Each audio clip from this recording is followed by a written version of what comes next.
Welcome back, dear travelers, to Tales from the Enchanted Forest. We are your hosts, Fox and Sparrow. And happy anniversary, happy anniversary, happy anniversary, happy anniversary. It's our anniversary podcast episode. Yay!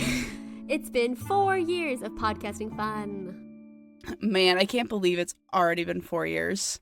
Or as my mother keeps calling it, the pandemic project. And it's like, the pandemic has passed. We're still doing this. The pandemic does seem like a miles away memory. You're like, oh yes, back in 2021 when the pandemic started. It does seem weird that this was a pandemic project, but it makes so much sense since we were in different countries. Everyone was isolated. No one was really working. Yeah. It was the perfect thing to keep us from going completely insane. Mm-hmm. Yeah, I do wonder, like, to me, I attribute a lot of it more like of you going, traveling abroad and us trying to find a way to stay connected. Mm-hmm. But I guess you're right. I don't know if I could have convinced you to do this if we were not also stuck inside. You might have found cooler people to hang out with if you had the ability to leave your home. I don't think it would have been the cooler people. I think it would just come down to time. I just don't think we would have had the time to just figure out how to do a script, figure out how to make a website, figure out how to just record things and not make it sound awful. And true. I mean, if you do listen to some of our earlier episodes, the quality is not that great, but it was like it was a learning project, right? We were like, how can we edit and do all of these things? But I think had you asked me now to do it, I probably would have said no, because it would have been like, oh, one more thing to take on top of like job and everything else. But at the time, I was like, sure, yeah, that sounds great. Yeah, we had the time to do it. And now we've got a pretty good process for it, so it doesn't take up as much time as it once did. And we're still just having a ball, looking through all these old folklore stuff. And I find it's just been such a good way for me to strengthen like my writing skills and my research skills. And it's just been a very fun project. And we're so glad all you travelers have joined us on this journey. And we thank you for listening to us ramble about these crazy, crazy things. Mostly about the weather. Yeah, the weather and why on earth do these silly characters do these silly things, but also we love it so much. I like how you said we have a process now, given that this episode is late. But no, guys, this episode's not late. We purposely made it late. Yes, we purposely did it late because we wanted to come out on the week of our anniversary. We thought that would just be a nice way to celebrate that. Now, maybe we'll do something a little more at our 5-year anniversary. Ooh. But this week we just at least wanted the episode to come out on during the same time. Not at all having to do with bad scheduling or just a busy life. Don't worry about it, guys. This was totally planned. I know before we've done the whole like episode rankings, which is your favorite, stuff like that. Do you still have, I think it was the Billy Goat's Gruff that you said before was your favorite. Is that still your favorite episode? No, I would say I think that's changed out once or twice, but right now my favorite I think is the Ghost Pirate of Gombe Island. I felt like I had a lot of fun trying to make that spooky. And also Ghost Pirate. It's really hard to beat that. How about you? Do you have a current fave? Because I think yours at the time was Persephone. It was. I think I really enjoyed doing the Shahnameh, like the Book of the King of Kings and the Book of Kings. Like the 3-part series we did on that, because it was just really interesting to see all the different media around about the stories, reading the stories themselves. Because I've heard some of them and I've heard the figures, and my brother's named after one of them, so I was like, oh, time to figure out what he's named after. But it was interesting to see it for myself and then research it. But I think my favorite still has to be, well, not Persephone, but I think it's going to be the Oak King and the Holly King. That one was great. That one was, because the podcast episodes I like the most are the ones where I have to just kind of deep dive and figure out where the story came from, who wrote it. Is it from a folklore tradition? Is it from just like storytelling? Did it evolve? And the Oak King and the Holly King is such an interesting one because it was the motifs of the Oak King and the Holly King can be seen in the figure of like the Green Man. But the actual story, there didn't seem to be an actual story around them. It just seemed like, oh, there are these two opposing sides that fight. And you're like, okay, but why? When do they fight? What are they fighting for? And so it was interesting to go back and read the literature surrounding them to kind of dig up where does this story come from, and then also to kind of come to the conclusion that even though the Green Man, Jack and the Green, all of those kind of figures are very old, the actual battle between the Oak King and the Holly King is a newer battle, a newer story. So that was really interesting to see. And then also just the modern tales of it, like with climate change. I think there was one that we linked on the website specifically, which was a short story that linked the Oak King and the Holly King kind of struggling with their battles because it wasn't very clear which one was supposed to be more powerful anymore.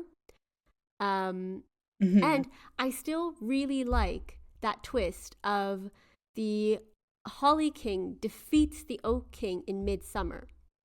That's always, like, that's still something that when I read it, I had to read it again and again because I'm like, that doesn't make sense. That's the time when the Oak King is the most powerful.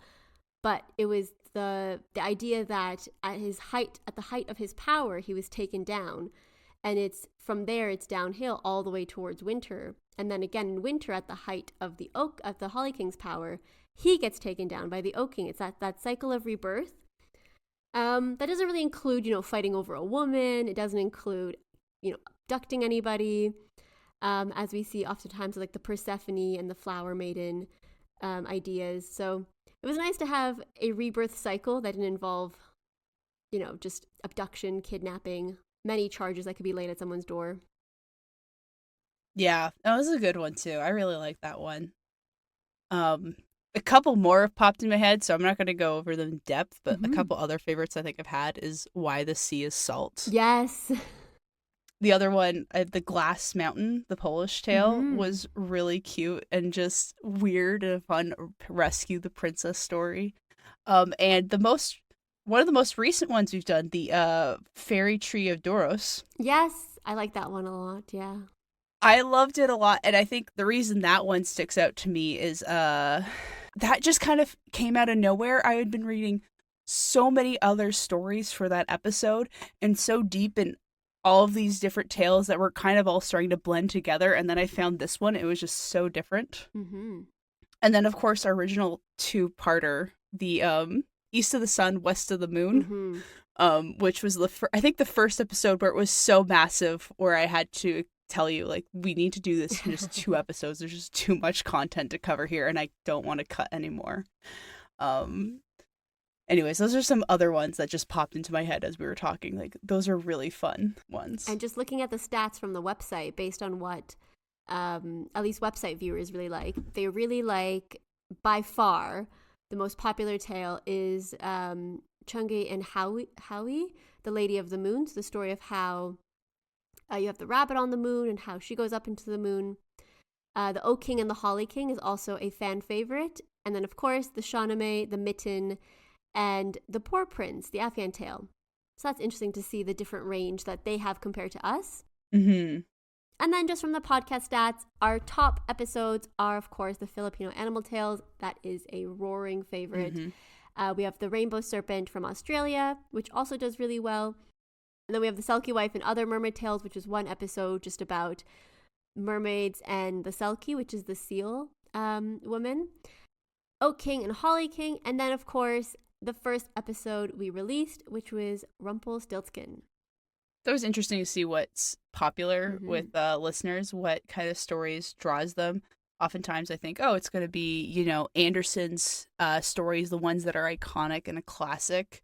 And there's something to be said about them. But it looks like a lot of times it's the niche stories that Dear Travelers enjoy to listen to, and which is fun because that's what we've enjoyed finding as well, is those weird niche ones that don't get as much attention but are nevertheless fun to explore. Well, speaking of weird and niche, ooh, since it's now fully May, and with it comes Bealtaine, the official start of summer according to the Celtic Wheel of the Year. So this period is, of course, deeply associated with fire and fertility. And as we've talked about extensively right before, we do have all the classic figures such as the Green Man, the May Queen, the Maypole, and the Flower Queen taking center stage. So Not to repeat too much about what we already said about the Oak King and the Holly King, but the Green Man is a folkloric archetype that we've discussed extensively. So if you really want to find out more about that, you should probably go check out that episode. However, the Oak King is part of a long tradition linked to the Green Man, Jack in the Green, and other motifs depicting a man surrounded by lots and lots of foliage. The May Queen and the Flower Queen, on the other hand, originate kind of from various European traditions in which an unmarried woman or maiden is crowned as the May Queen, symbolizing fertility, the earth goddess, and the arrival of a new season. This theme also appears in many myths of Persephone, the Greek goddess of spring, and her reunion with her mother. And of course, we also did an episode on Inanna, the fertility goddess from Sumerian tales, which also covers the rebirth cycle. So, of course, these young May Queens are often unmarried. They dress up and dance around the maypole with flowers in their hair. And then, of course, the maypole itself is another tradition. And our town had our maypole up and ready on the 1st of May. It's usually somewhere in the center of town, although ours is currently positioned, so it was in the center of town, and I think they did dance around it, and then now they've put it up somewhere really high, because it's part of another tradition to steal each other's maypoles. And then you negotiate returning them with promises of beer and meals, or sometimes even tickets to certain things, depending on which famous town you're stealing from. So ours is high up and safe, last I saw.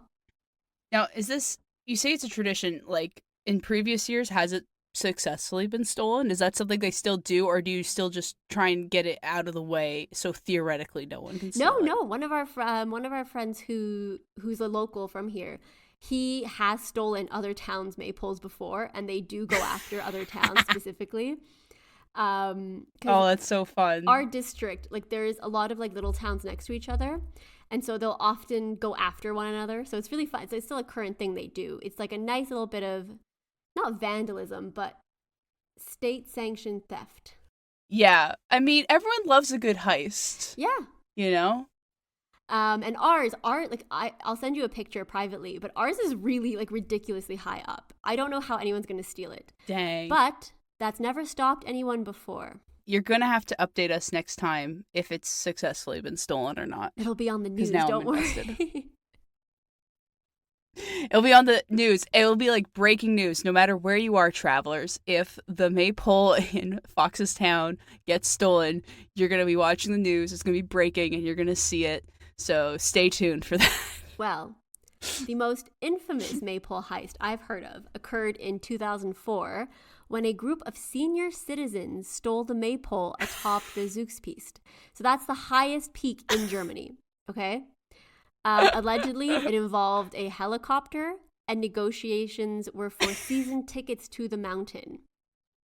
The best part, besides it being, a group of senior citizens conducting a heist on top of the tallest mountain in Germany with a helicopter, is that it wasn't even their first time doing it. It was the second heist, the first being in 1996. Where is my movie about this? I want to see this played out dramatically. Oh my goodness. Well, I also now know I'm going to do in retirement with you, Fox. Well, first we have to find a helicopter. But, I mean, I have seen a lot of... Okay, murder mystery is not one of my genres. I do not read a lot of murder mystery. There's something about it. I don't watch a lot of like small town murder mysteries that I know a lot of people are obsessed with, like specifically the British ones as well.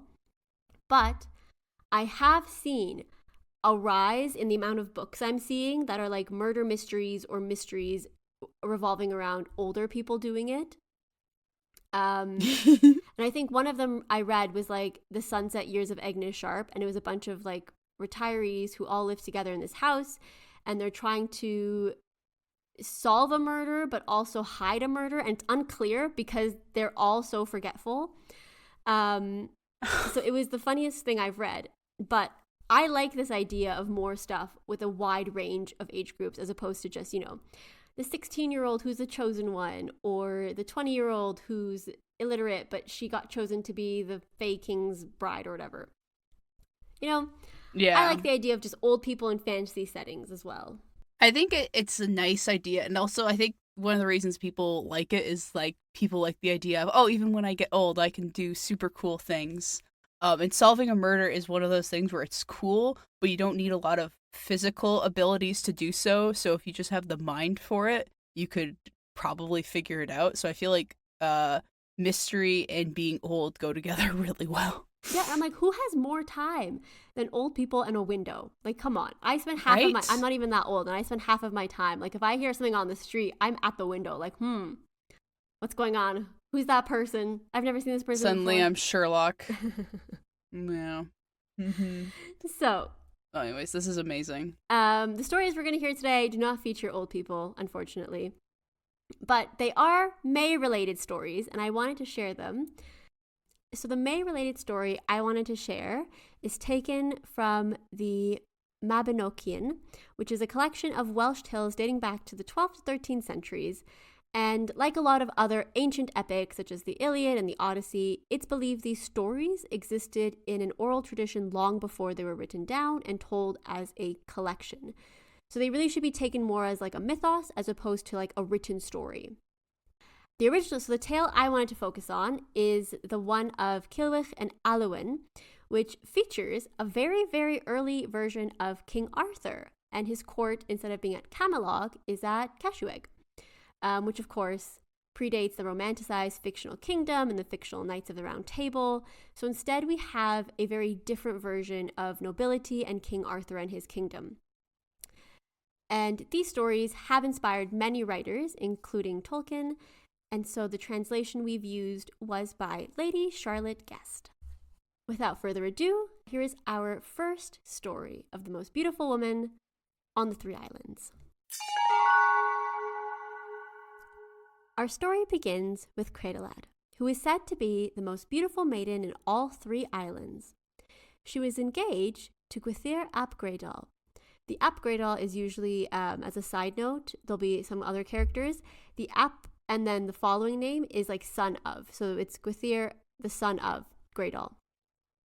Gwythyr is a knight and one of the men who later joined the main quest of this section, which was to win the hand of Alwyn, the most beautiful maiden in the world, for Cilwch, a cursed cousin of King Arthur. But before that tale, there is this tale, the story of Creiddylad, the most beautiful maiden in three islands, though that title seems a little less impressive in a world with a hierarchy of beautiful maidens, and you're not the one that's the most beautiful in the whole world, and also not the main part of the story, but I digress. However, before she could marry Gwythyr, Creiddylad was kidnapped by another member of King Arthur's court, Gwyn ap Nudd. Not taking the insult and the abduction of his fiancée too kindly, Gwythyr gathered his men and pursued Gwyn. The two men met on the battlefield, but despite Gwythyr's righteous cause, Gwyn emerged victorious. Not only did he keep the kidnapped maiden, but he also captured Gwythyr's host, including a father and son. And in a particularly cruel act, Gwyn slew the father, carved out his heart, and forced the son to eat it. Yeah. Naturally, the son went mad, and it was only upon hearing of this atrocity that King Arthur rode north to confront both men. He summoned them to his court and ordered the release of Gwythyr's men and of the maiden Creiddylad. Arthur then decreed that the maiden should be returned to her father's house, and that every year on Calanmai, the 1st of May, the two rivals would battle. They would do this every year until the day of doom. Only then would the victor win her hand, and she would marry whoever he was. Wait. Wait, hold on. So they fight every year, and it seems like they have to keep fighting every year until the day of doom, whatever the heck that is. Yep. Till Judgment Day. But like that's so dumb because there's nothing indicating here like if you win or if you manage to kill the other or something, then you can get her early or something. It's just you just have to fight. Like you might as well not fight because you can't win. Well, you can't win her hand. I mean, based on what happens in the rest of this story, it doesn't seem like the men hold a grudge to each other. Because later in the Mabinogi, Gwyn was also said to have been appointed to rule over the brood of devils in part of the other world. Gwyn in general is also seen as some kind of ruler of the other world, and so sometimes even as a fairy king.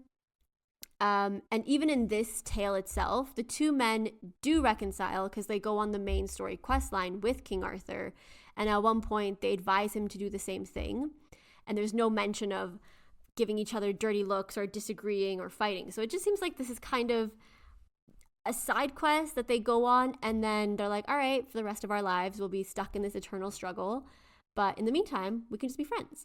I also didn't know that King Arthur had this type of power. Like, I mean, I always just figured he was like more of just a paladin who had like maybe some mild like magic with his like sword, if at best, but like I never thought he would have the ability to decree this type of thing. But maybe these guys just really actually wanted to fight with each other every year, and this was just fine.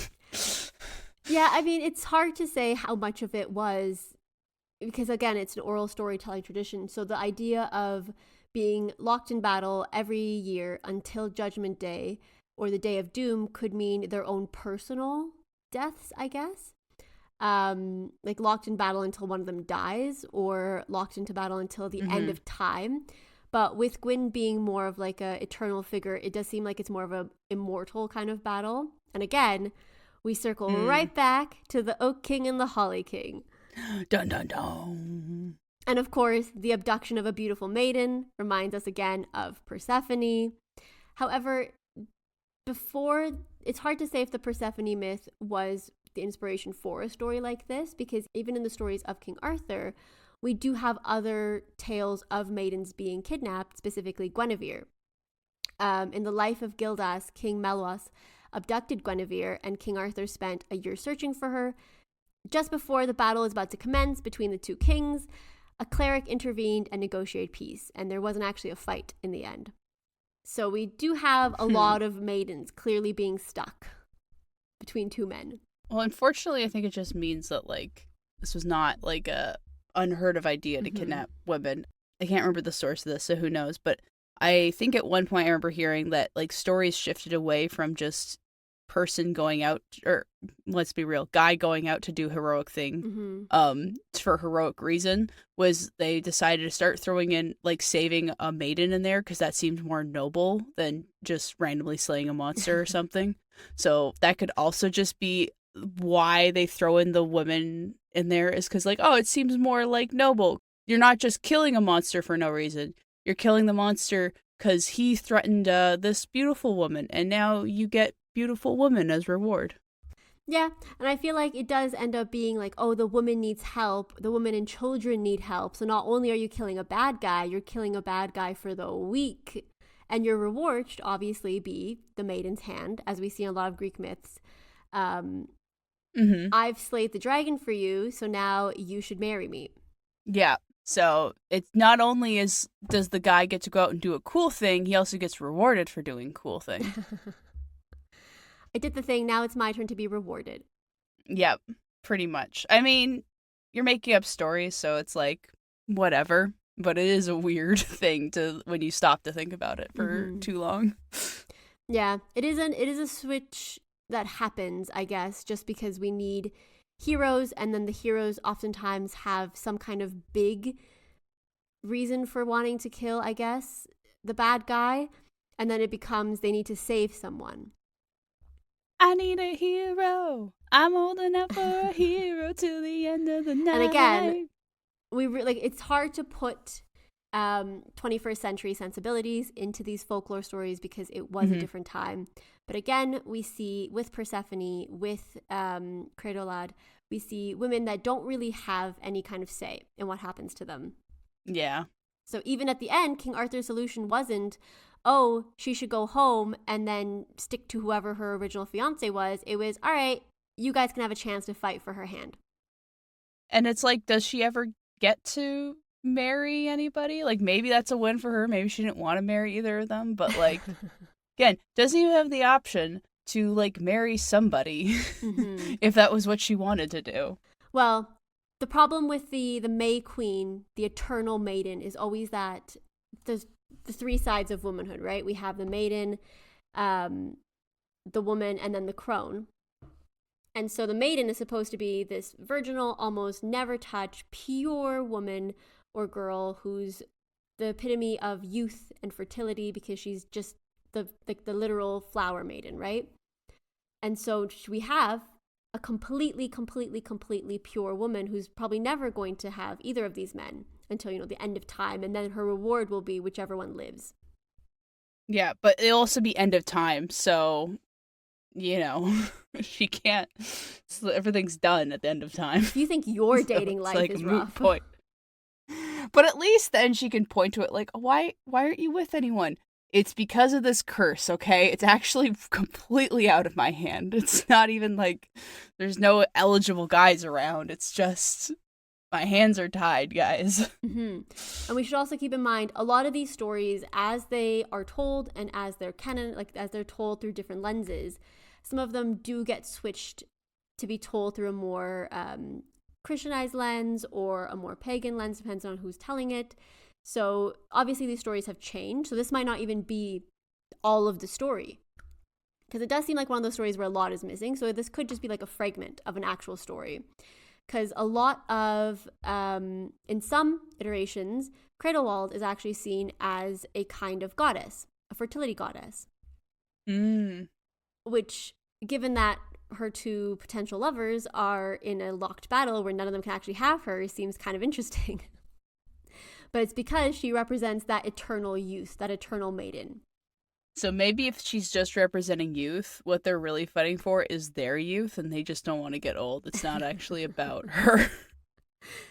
And they're just both in fear of becoming elderly. But as we've established earlier, that's not a bad thing, guys, because elderly people can go on cool adventures too. Elderly people can also be lost in eternal battle. Yeah. So that was our first story. One that fits the image of the May Queen quite well with the image of an eternal maiden. So our next story is going to focus more on the flower maiden or the flower queen. You see, later on in the story, we have the tale of a literal flower maiden, Blodeuwedd. And again, I have looked at these Welsh pronunciations over and over again. I'm hearing them in my dreams. I cannot say them, but I'm going to try my best. So, the hero... I can vouch, she's been trying hard.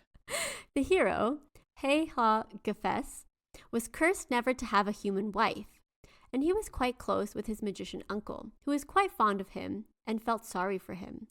So he helped create a bride for him from flowers. Naturally, she was the most beautiful woman ever seen, and they named her Blodeuwedd. The two magicians also gave them a palace, and the couple were beloved by all. However, Gefes had to travel quite a lot, and one time, while he was away, Blodeuwedd fell in love with another nobleman named Grone Pebber, who was passing through on a stag hunt. It was, unfortunately for them, love at first sight, and the besotted couple spent 3 days together, talking about their love for each other and what they would do given that she had a husband. So, Granu advised her to figure out how Gefes could be killed, and then the two of them could conspire to make it happen. Of course, it was not an easy task. While pretending to love and worry about her husband dying, she asked Gefes to explain how he might be killed. Her husband, thinking nothing of it, revealed that he could only be killed by a spear that had been forged for a year and only worked on the Sundays during sacrifice.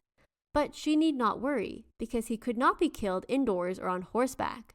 No, he had to be in a bath by a river under a tightly thatched roof. And then he had to stand with one foot on the buck's back. And then he had to stand with one foot on a buck's back and the other on the edge of the cauldron, which is the bathtub. Only then could this very specific spear cause his death. Okay, I have questions.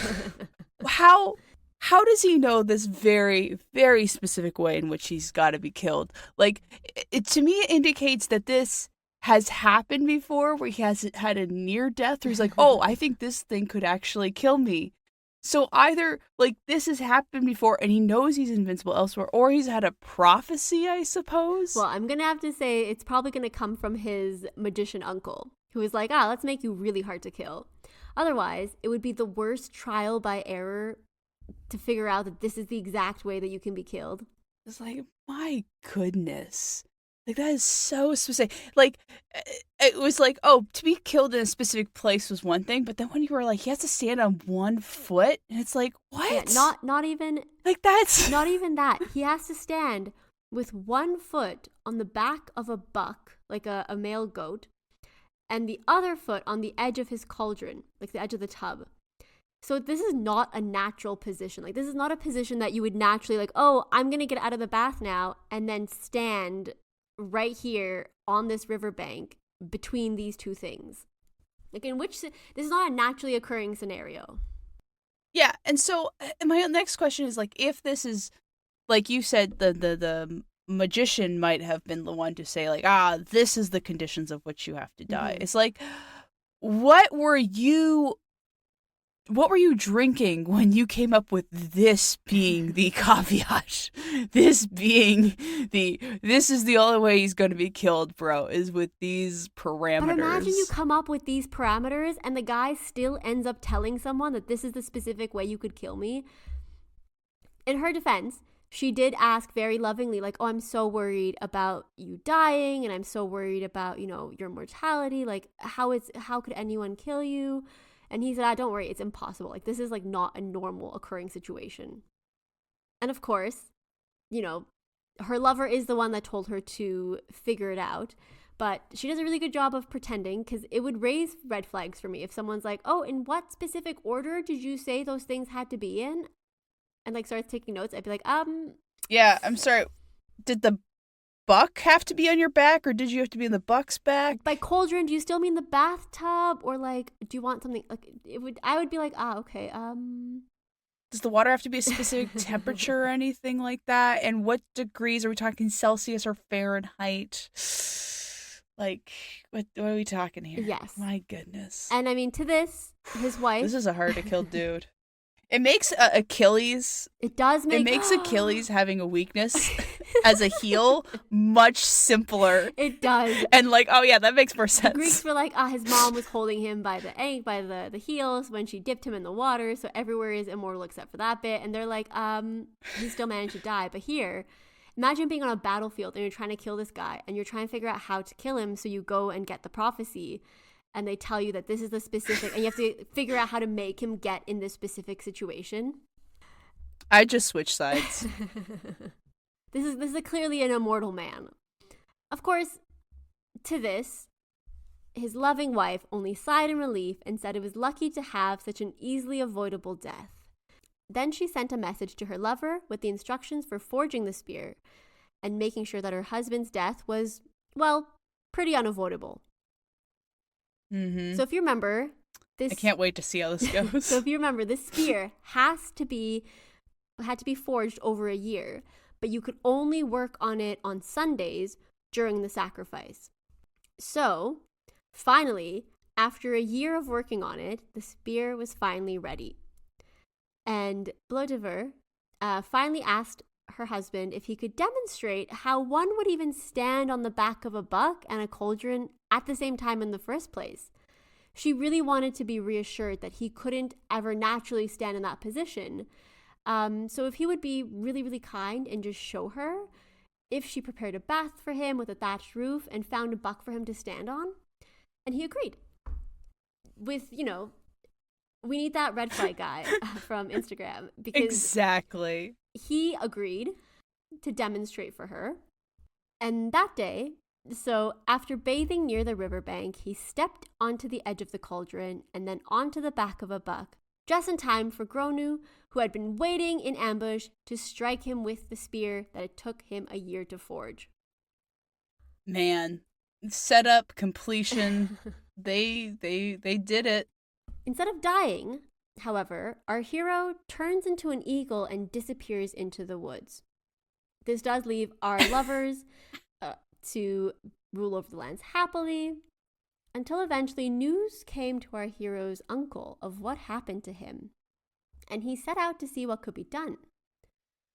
The two magicians eventually do find the eagle, sang to him to coax him over, and turned him back into a man. When they do see Gefes, he is a shell of a man. He is all skin and bones, and so they have to nurse him back to health first. After doing this, though, the trio gathered their forces and marched on the adulterous couple. Okay, what I will say is I think there is a really smart move that has been played here, and that there is probably a super weird scenario in which you have to kill this guy, but I think the magician uncle was smart enough not to tell him that and told him something different that would only turn him into an eagle. And so, well done to the magician for keeping him alive. He's like, you seem like an idiot. You might tell somebody this, so I'm going to tell you a different scenario, which you're going to just turn into eagle, and then we're going to figure this out. So honestly, props to the magician. That's clever. Hearing of her undead husband's approach, Blodeuwedd and her maidens fled into the mountains, but the magician caught her and turned her into an owl as punishment. For her betrayal, she was cursed never to see daylight again and to be despised by all the other birds. Her name now meant Flower Face. As for Granu, he begged for forgiveness, but Gefes refused. Instead, he demanded that Granu stand in the same place where Gefes had been ambushed and receive a single blow from that very same spear he had spent a year forging. Granu tried to find someone to take the blow in his stead, but no one agreed. In the end, he placed a stone between him and Gefes as a shield, arguing that it was a woman that had led him astray, and he should be granted this small defense. Gefes agreed, and in the end, it did Granu no good, for the force of Gefes' throw shattered the rock and struck him down anyway. And that is the story of the Flower Maiden and her untimely death. And again, we have another maiden who is created for the exact purpose of being a man's wife. No choice in the matter. And the story does say, at least the translation, that she did fall in love with Granu. Like, it wasn't just lust, or it wasn't just, she was trying to kill her husband for no good reason. She did genuinely fall in love with him. Over the course of 3 days, it was more like a Romeo and Juliet style love story. But it's still love. And again, her story does remind me a bit more of Persephone, because she did not choose her husband, but was happy enough with him. Of course, when we talk about Persephone, we also are talking about the Eternal Maiden, which brings us back to our overall theme of this episode, which is May Queens and May Flower Maidens. Not very happy stories. No, but interesting nevertheless. I do wonder if she was happy being an owl. I mean, no other bird liked her, but I wonder if there might have been a freedom there of just being away from it all. I don't know.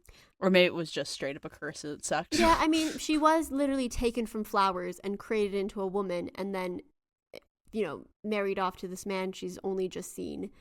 Her express, purpose in life is to be beautiful and to be his wife. And so she kind of went against that, and for it she was punished. And there is, in Dante's Inferno, there is a scene where you do see Blodeuwedd, and she's there not because she tried to kill her husband, but because of the adultery. Because that was a massive no-no. And the story you could take away from this is that maybe don't force people to be your wife. Yeah. I think that's a pretty good takeaway. Also, but the guy she fell in love with also then at the end was like, no, wait. She seduced me. You should let me live. Yeah, at the end, he was also like, I was taken over by a woman, and, it wasn't really my fault, so maybe you should let me have this one small mercy. It's like, all right. At that point, they should have run away properly together. Right? Honestly, they should have run away the moment they saw he turned into an eagle. They really should have just started booking it. I'm pretty sure they just thought he would die off. The fact that he turned into an eagle and he was sickly and all of that kind of stuff, were you just not a very good eagle? They turned him into a predator. He was still able to hunt and stuff. But maybe the transformation from an eagle to a man really hindered him. Yeah.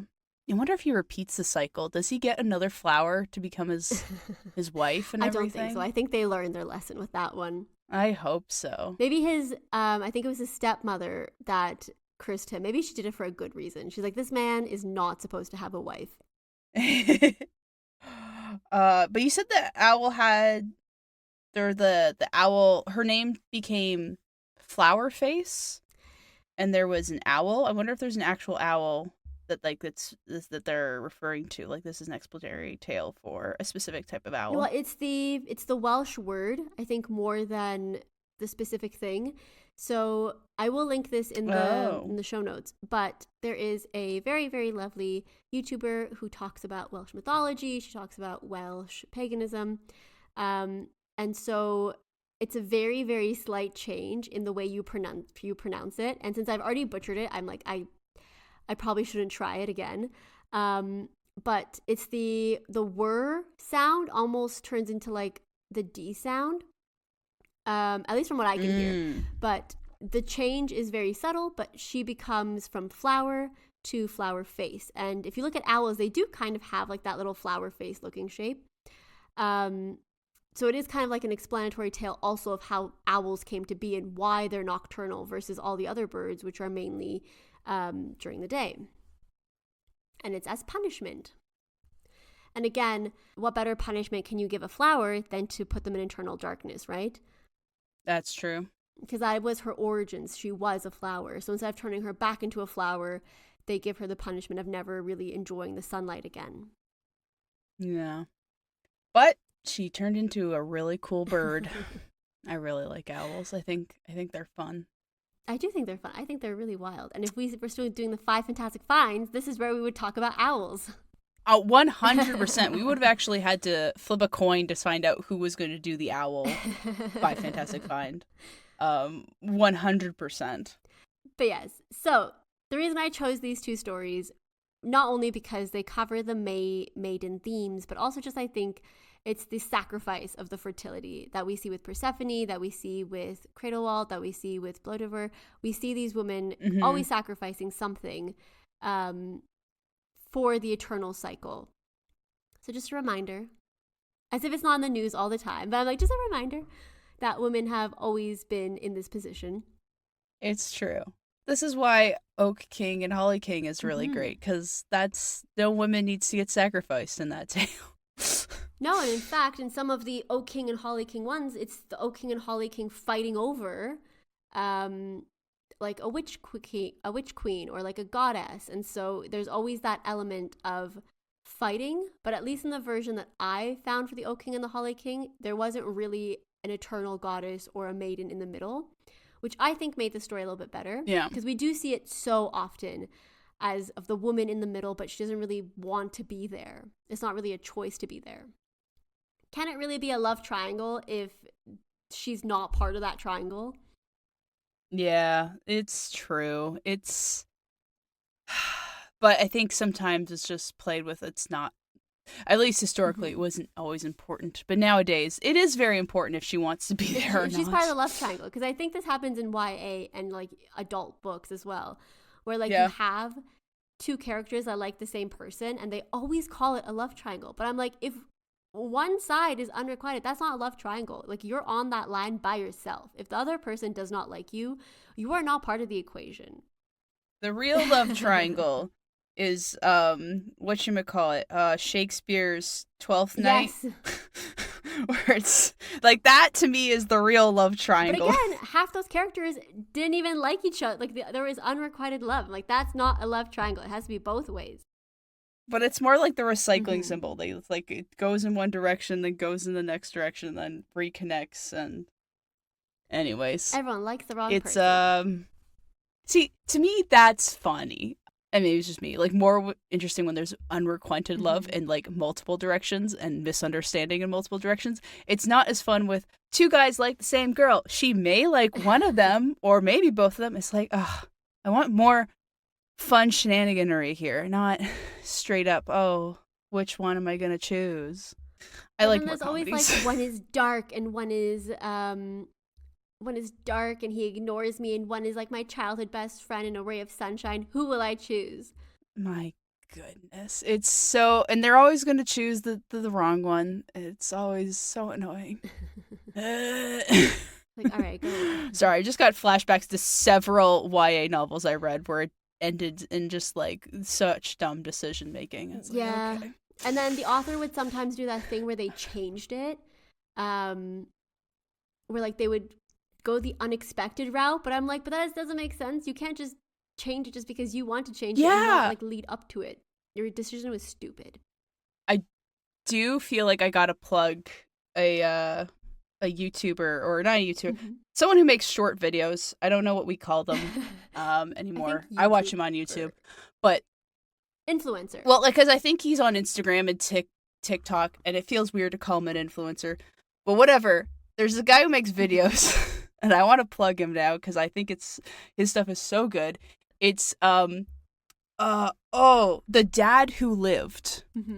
And his whole shtick is he is a dad in a YA novel, but he didn't die in any accident or stuff. So he's constantly just talking to his daughter like, okay, so you have a boyfriend, Chad, who is a vampire, and but you also are dating this other guy who is a werewolf, and you're also dating this guy who's a fae, and they're not getting along, and you're upset about this. And like one of his first videos too, he's talking to his daughter in another room. She's like, I'm sorry that your mom and I are still alive and that you can't be the chosen one, but on the bright side you have us. And he's just trying to be the most supportive dad, but he's just constantly being thrown into stuff like this. And he has his son who's clearly going through the Percy Jackson stuff. He's like, okay, I understand your friend is the son of Poseidon, but and I feel like I just need to meet the other dads just to make sure like they understand what you guys are getting into. What do you mean your other friend's dad is Hades? Okay, phone numbers, where can we meet up for coffee?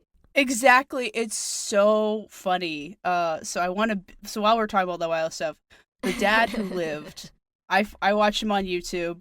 He's really funny stuff. If you like all the YO stuff, he makes fun of a lot of it. And it's just so cute watching a sincere dad being like, I want to support my child, but I think they're dating a vampire. What is happening in this life? Like, you're 16.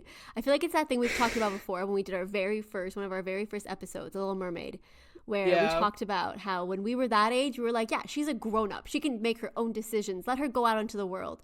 And then now we were looking back and we're like, she's a child. You're not going anywhere. Like, you have a curfew. Yeah, when you switch your perspective to a greeting with Trident. And Charlie from Twilight, so iconic now. I see the memes everywhere where it's like Charlie had no idea what was going on, but he knew something bad was going on. And he just kind of had to watch everyone pretend like it was okay. And he was not okay with it. And I love that. I love that where you're like, everyone's acting like this is normal, but this man does not have a pulse. You're telling me this is Edward's niece? I don't believe it. That looks nothing like that. First of all, Renesmee as a baby, creepy. But he was like, there was something wrong, and he knew something was wrong, but he was being lied to by everybody. And at that point, you can't really lock your kid up at home.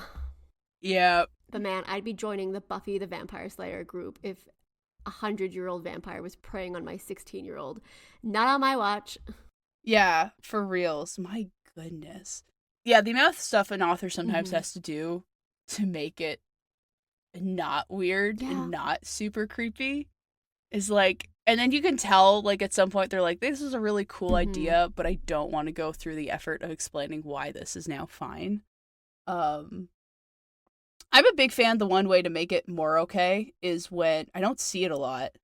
And it feels like it can be a cop-out, but I'm almost fine most of the time. What happens is when they were lovers in another lifetime and they've both been reincarnated and come back. Like, I feel like to me that hand waves a lot. It's like, okay, these two are clearly meant to be together. Hopefully they can wait until it's like more appropriate, but like also super cute when they've come back and found each other a second time. Well, the main readers of a lot of these fantasy books are predominantly now not like middle-aged, but, you know, later 20s, mid-20s, 30s, even 40s, but like women. Older women are the main demographic for a lot of these fantasy novels.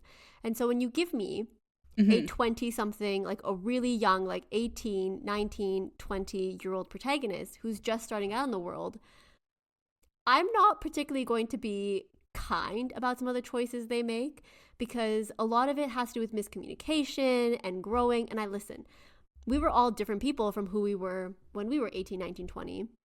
But Yeah.